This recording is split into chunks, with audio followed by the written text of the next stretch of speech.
Olá, seja muito bem-vindo ao Fórum. O censo mais recente mostra que quase 10 milhões de brasileiros têm deficiência auditiva. É como se todas as pessoas que moram em Pernambuco fossem surdas. E olha que a gente está falando do 7º estado mais populoso do Brasil. Os desafios dos brasileiros com deficiência auditiva são o tema deste Fórum. O surdo só teve acesso à educação pública no Brasil em 1857, quando o imperador Dom Pedro II criou a primeira escola para surdos no país. Uma história com 160 anos, portanto. Hoje, o antigo colégio é a sede do Instituto Nacional de Educação de Surdos, no Rio de Janeiro. Já o reconhecimento da língua brasileira de sinais como meio legal de comunicação e expressão é bem mais recente, tem apenas 15 anos. Educação, capacitação e acessibilidade são barreiras no dia a dia e focos da atenção da Comissão dos Direitos da Pessoa com Deficiência da OAB, como conta o presidente do grupo. Os desafios que a pessoa com deficiência auditiva hoje enfrenta no Brasil são todos. Uma vez que o Estado brasileiro não está preparado de forma alguma para recebê-los.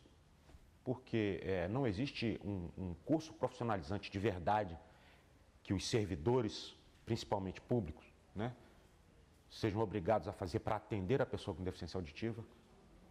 Não existe um incentivo do Estado para que os servidores se credenciem para atender uma pessoa com deficiência auditiva. Os professores, na sua grande maioria, também não são qualificados. Não são qualificados por quê? Porque não querem? Não, não é porque não querem, não. Eu acho que 90% dos professores hoje de sala de aula, de nível médio e nível superior, eles querem aprender, eles querem ter o aluno com deficiência auditiva dentro de sala de aula. Para eles vai ser gratificante. Agora o Estado fornece o armamento necessário para isso. Hoje nós temos usado muito mais o judiciário para compelir a fazer. Porque a simples tentativa de diálogo, de consciência, ela não existe, ela é inapta. Todas as ações em que o Estado não nos atende, não atende a pessoa com deficiência no geral, a gente procura o judiciário. O judiciário resolve. Para falar sobre esses e outros temas, estão aqui o gerente da Associação de Pais e Amigos de Deficientes Auditivos do Distrito Federal, a APADA, Marcos Brito, e o coordenador-geral de acompanhamento de programas e projetos da Secretaria Nacional dos Direitos da Pessoa com Deficiência, o Anderson Santana. Bom, muito bem-vindos ao Fórum, e eu queria começar falando sobre a fala ali do Marcelo, que a gente viu na reportagem. Ele faz uma série de críticas e algumas cobranças. É por aí mesmo, Marcos? É bem por aí mesmo, porque se nós observarmos, nós temos uma pessoa que nasceu dentro de uma sociedade, ela é cidadão tanto quanto todos nós, porém ela não é vista com as características peculiares que ela tem, com as idiosincrasias dela. Então, a partir do momento que você consegue perceber essa pessoa, você consegue entender quão grande é necessário uma mudança estrutural na sociedade para que essa pessoa tenha uma equiparação em termos de direitos com as pessoas que são não surdas, ou ouvintes. A gente hoje em dia já está usando mais o termo não surdos do que ouvintes. Então, para que essa equiparação aconteça de forma justa, realmente é necessário um aparato da sociedade, do Estado, não do governo, porque a gente já percebe que o governo ele faz algumas coisas que caminham, mas elas acabam morrendo depois. Então, uma política de Estado para que realmente os surdos, e não somente os surdos, mas todas as pessoas com deficiência, todas as pessoas que fazem parte da minoria, tenham realmente uma equiparação. Você fala muito em mudança. Cita um exemplo para a gente, que é importantíssimo. Um exemplo bem claro para as pessoas com deficiência auditiva, no caso, surdos, é a questão de você trabalhar a formação educacional de forma equivocada, pensando que um intérprete torna uma situação bilíngue, ou colocá-lo dentro de uma sala onde a língua de formação é a língua portuguesa, é uma língua oral e não a língua de sinais. Isso daí é uma mudança que precisa ser imediatamente entendida e modificada. Você discorda desse ponto de vista, não é, Anderson? Naturalmente, assim, em partes também. É claro que o governo brasileiro tem agido para solucionar os problemas, não apenas do segmento das pessoas surdas, mas também de toda a diversidade das pessoas com deficiência no país. Obviamente, a parcela de surdos é uma parcela expressiva e que nós, na nossa secretaria, tentamos atuar, articular políticas para que efetivamente sejam incluídas em sociedade e que tenham diminuídas as suas barreiras, né?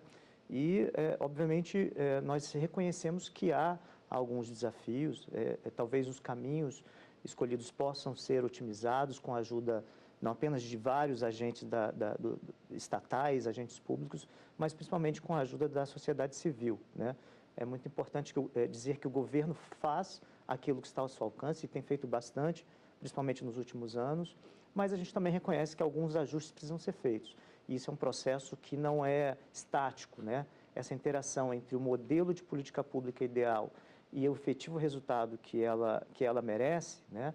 E é o que nós buscamos na nossa Secretaria Nacional de Direitos da Pessoa com Deficiência, no Ministério dos Direitos Humanos. É claro que a gente busca com muito afinco esses resultados, mas, enfim, em função das dimensões do nosso país, de alguns entraves de ordens burocráticas ou situacionais, né, muito pontuais, algumas dessas dificuldades, a gente reconhece que tem havido muitos avanços, mas também esses ajustes precisam ser realizados, né? Que avanços são esses que você fala? O que a Secretaria tem feito em relação aos surdos, Anderson? A nossa Secretaria, particularmente, como eu expliquei, Paulo, ela tem uma função de articular políticas públicas, né? Então, nesse sentido, nós abrimos diálogos com as outras pastas que efetivamente formulam as políticas e as executam, né, de forma muito próxima. Explicamos, então, como é que essa interação pode efetivamente alcançar aquelas metas que foram estabelecidas, não apenas pelo Estado brasileiro, né, mas pela comunidade de países que congregam a ONU, né, a Organização das Nações Unidas, que é realmente de diminuir as barreiras para a efetiva inclusão das pessoas com deficiência. Então, nesse sentido, né, nós temos articulado com o Ministério da Educação uma série de ações, né, que tentam viabilizar a efetiva inclusão da pessoa a partir do processo educacional mais básico, mais tenro, na mais tenra idade, né? Então, o Estado brasileiro tem oferecido uma série de ações, né, como, por exemplo, a necessidade a formação de professores e instrutores de Libras, né, a necessidade de que diversos cursos de licenciatura passem a oferecer as disciplinas de Libras para seus alunos, né? Nós temos uma série de dispositivos legais criados que obrigam organizadores de eventos, emissoras de televisão, processo eleitoral. Quer dizer, nós temos hoje uma infinidade de regramentos, né, que visam exatamente proporcionar uma melhor acessibilidade, uma redução das barreiras para a sociedade, em particular com relação à comunidade surda. Ainda falando sobre educação, qual que é o ideal, Marcos, para a criança que está entrando na escola, que está se alfabetizando? O que é preciso fazer? É preciso criar um modelo de referência educacional na própria língua da pessoa. Então, se você tivesse... Porque se a gente pensar antes do período pré-escolar, né, essa criança nasce, na maioria das vezes, em uma família de ouvintes. Então, naquela família já não tem um referencial surdo, que seja um referencial imagético. Então, a família fica num luto eterno, porque essa criança dificilmente vai desenvolver a fala ou a audição como um ouvinte. Então, quando chega no período escolar, ela procura uma escola onde tenha uma acessibilidade. E aí a gente vem também com essa questão da legislação, porque os médicos informam os pais que evitem que aquela criança use os sinais, que aquela criança aprenda a língua de sinais, porque senão ela vai acabar ficando preguiçosa para falar. Então a família acaba sendo resistente também a isso e procura uma escola, às vezes, que não tenha essa acessibilidade. E essa criança, ela fica em uma escola isolada, ela fica inclusiva no espaço e exclusiva no conteúdo, na interação, na formação. Então, o ideal é que realmente haja espaços bilíngues, onde ela tenha modelos imagéticos da sua língua. Então, onde ela tenha crianças que consigam se comunicar com ela através da língua de sinais, professores que passem formação, instrução, conteúdo na língua dela. Então, ela acaba tendo um referencial positivo. E aí sim ela trabalha a autoestima, a família acaba sendo pressionada a aprender aquela língua também para se comunicar com o seu parente, né? Então, o ideal é você fornecer espaços bilíngues. E o que a gente tem percebido, a grande resistência, é que quando a gente fala em espaços bilíngues, a gente percebe do outro lado do pensamento que esse espaço seria uma exclusão, colocar à margem da sociedade. E isso não é necessário. Você pode criar espaços bilíngues dentro de uma escola regular. Você pode criar espaços bilíngues dentro de uma estrutura maior. Mas qualquer espaço onde você tenha referenciais da língua são espaços positivos, espaços que vão contribuir para a formação dessa pessoa. Quando você fala bilíngue, é português e a língua brasileira de sinais. Sim, de acordo com a legislação, a língua de sinal é a língua 1 do surdo, então a forma de comunicação primeira é a língua de sinais, e a língua portuguesa na modalidade escrita.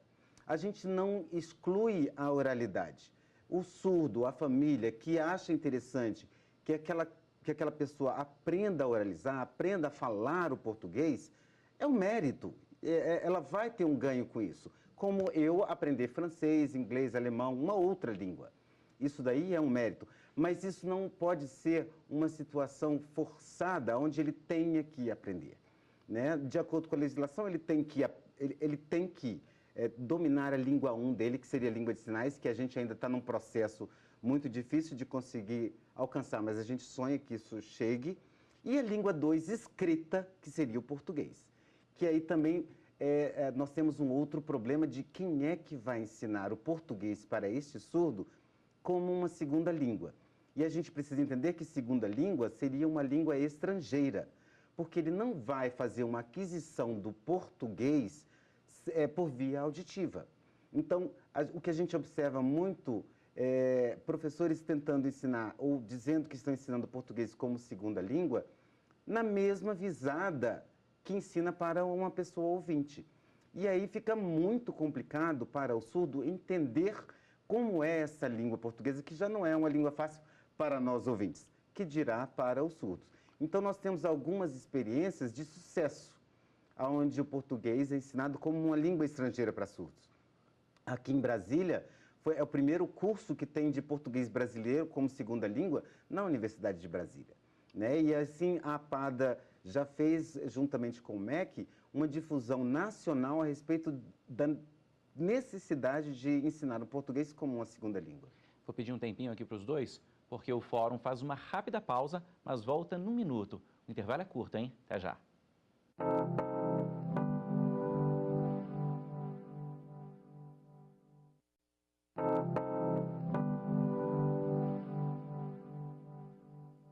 O Fórum está de volta e fala hoje sobre as barreiras que os surdos enfrentam no país. Quase 10 milhões de brasileiros têm deficiência auditiva.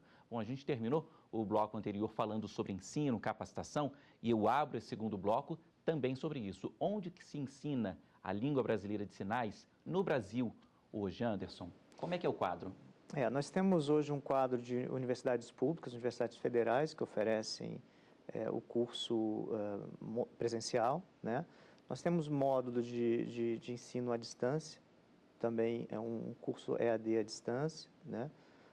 E temos também uma rede de instituições privadas que oferecem esses cursos. É suficiente, Marcos? Não. Por que que não? Porque os cursos de letras libras que acontecem nas universidades, e aqui em Brasília especificamente, chama-se Letras Libras Português como Segunda Língua, porque muitas vezes as pessoas que ingressam, inclusive, não sabem a língua de sinais e vão ser professores da língua de sinais. Mas o problema não é esse. O problema é que, quando ele termina essa graduação, eles saem professores das séries finais do ensino fundamental. E o grande problema? Nós precisamos das crianças das séries iniciais aprendendo a língua de sinais. E para que isso aconteça, é necessário que tenham pedagogos bilíngues para ensinar essas pessoas. Como é que então é feito o ensino dessas fases iniciais hoje? Por quem? Por ninguém.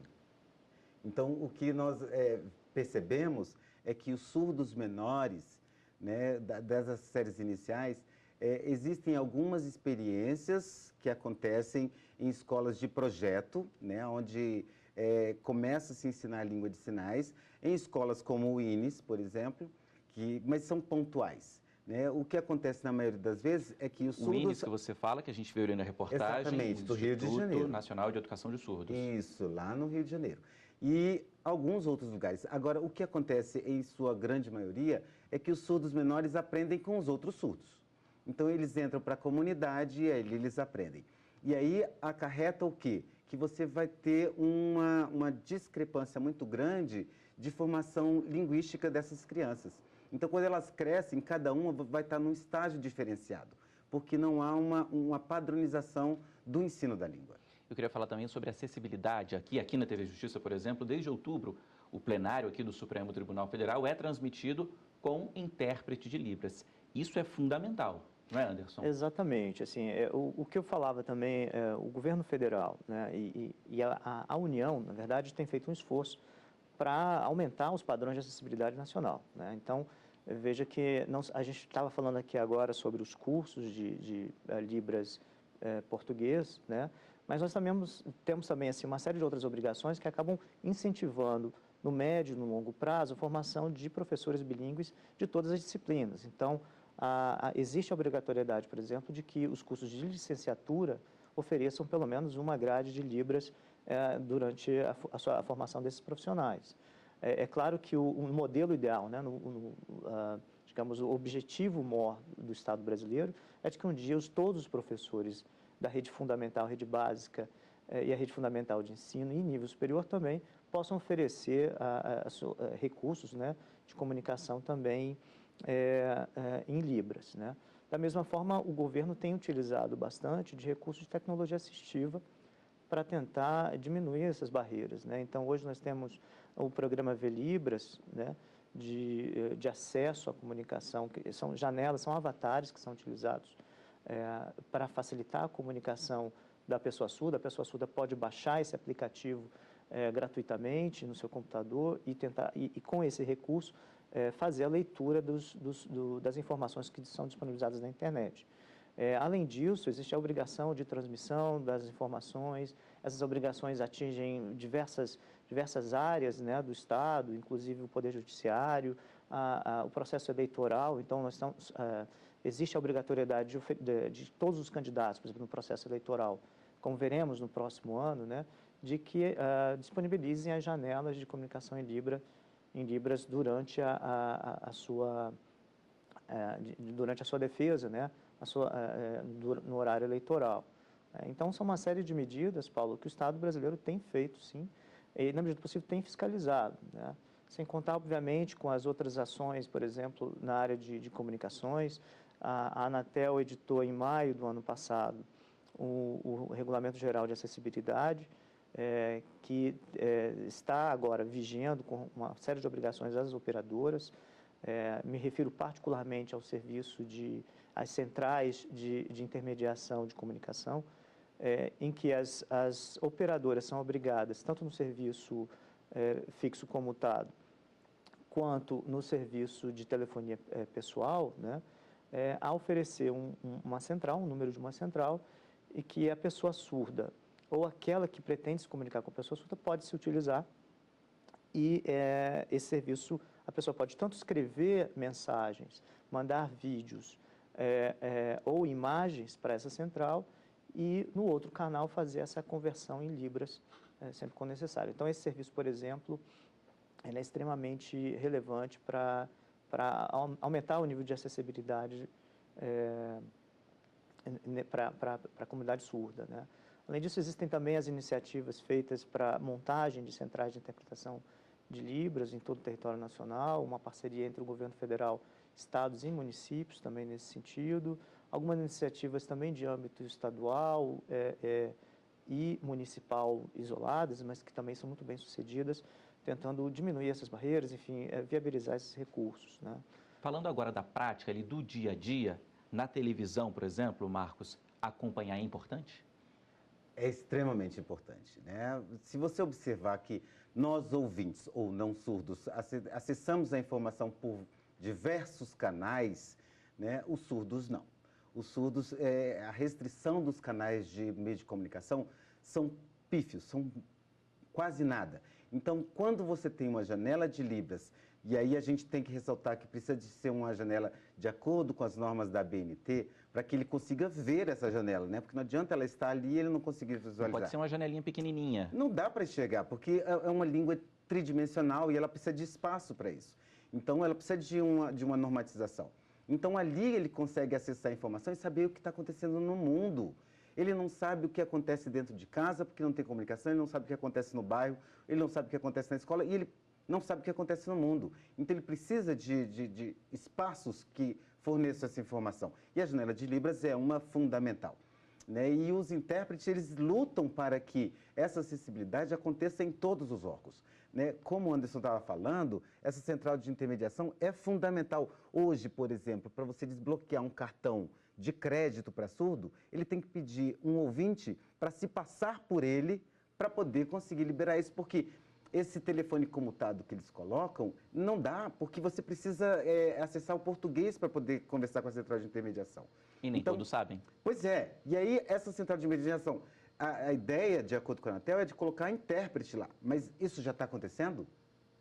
Acredito que não, né? Apesar da regularização estar aí, já deveria ter começado, mas o surdo... E se está começando, os surdos não foram avisados.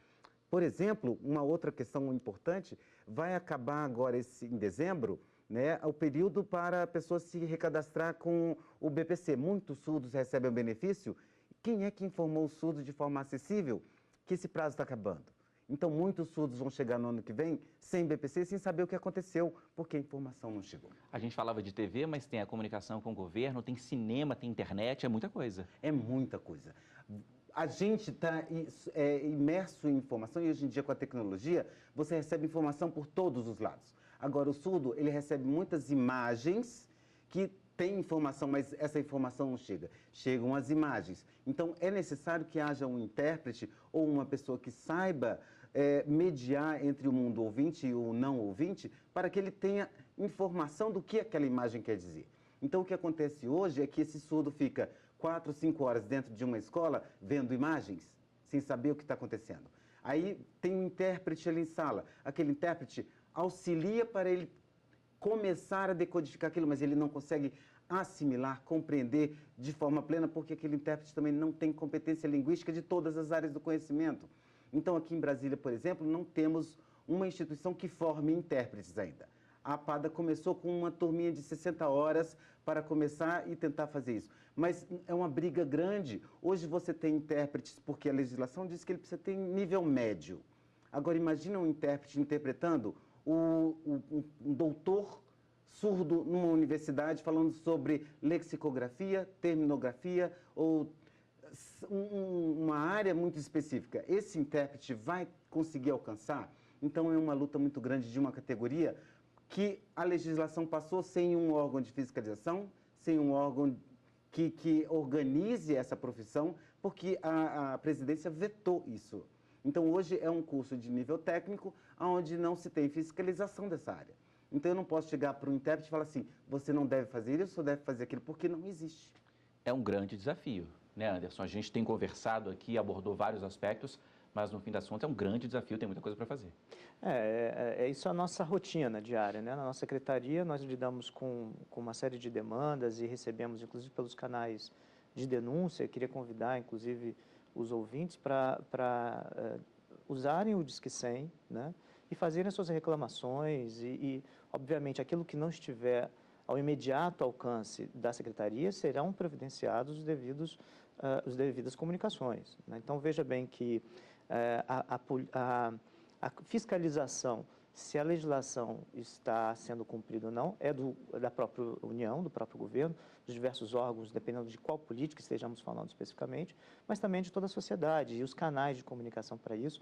Existem, inclusive, os canais apropriados para comunicação com os surdos, né? Então, vejam que existem formas de que a sociedade como toda, a comunidade surda, por exemplo, possa interagir e dizer, olha, realmente essa política precisa ser ajustada, ou dar sugestões para que essa mudança de fato aconteça.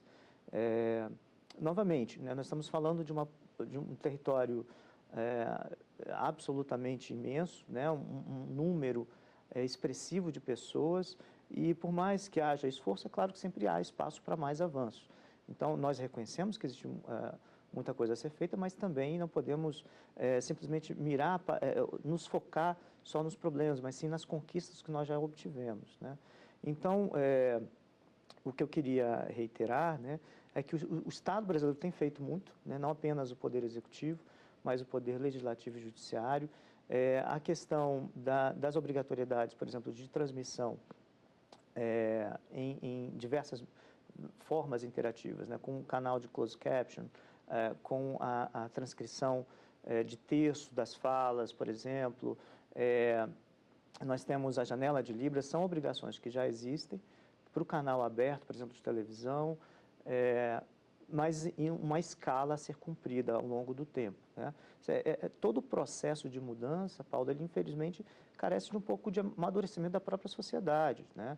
Então, esse processo nem sempre acontece no tempo que nós gostaríamos. Eu mesmo sou pessoa com deficiência, eu tenho baixa visão, e estou na secretaria exatamente por conta disso, né? Existe uma necessidade de ver a coisa acontecer, de tentar transformar a sociedade. Só que isso existem vários agentes nesse processo, existem vários agentes, várias outras perspectivas que precisam ser sempre observadas na formação da política, e a gente está caminhando junto, né?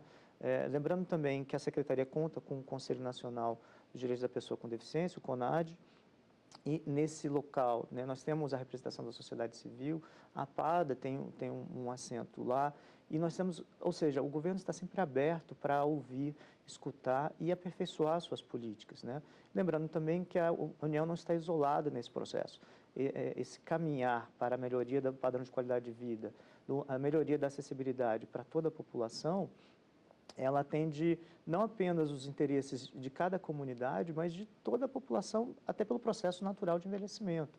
Então, nós envelhecemos, nós perdemos as nossas capacidades visuais, auditivas, né? E, no fundo, quando a gente pensa em que a mudança ela merece a atenção de toda a sociedade, é até por conta disso, porque talvez no futuro todos nós precisemos, né? Independente de hoje a pessoa já ter ou não, ser uma pessoa com deficiência ou não, ela poderá adquirir essa deficiência ou, naturalmente, pelo próprio processo de envelhecimento, necessitar desses recursos. Ok, Anderson. Muito obrigado pela sua participação aqui no Fórum. Eu que agradeço, estamos sempre à disposição na nossa secretaria. Vai ser sempre um prazer ouvir as demandas da população e fazer todos os encaminhamentos necessários para que, de fato, as mudanças aconteçam. Marcos, muito obrigado também. Eu agradeço, eu só queria fazer uma correção, porque a APADA não tem assento no CONAD, quem tem assento é a FENES. E, realmente, desde 1888 que os surdos estão proibidos de utilizar a língua de sinais, e agora emerge essa possibilidade. Então, #acessibilidade já. Ok, muito obrigado. Bom, eu agradeço também a você que assistiu ao Fórum de hoje. Para rever o programa, acesse aí tvjustiça.jus.br. E para falar com a gente, o e-mail é forum@stf.jus.br. Um abraço e até o nosso próximo programa.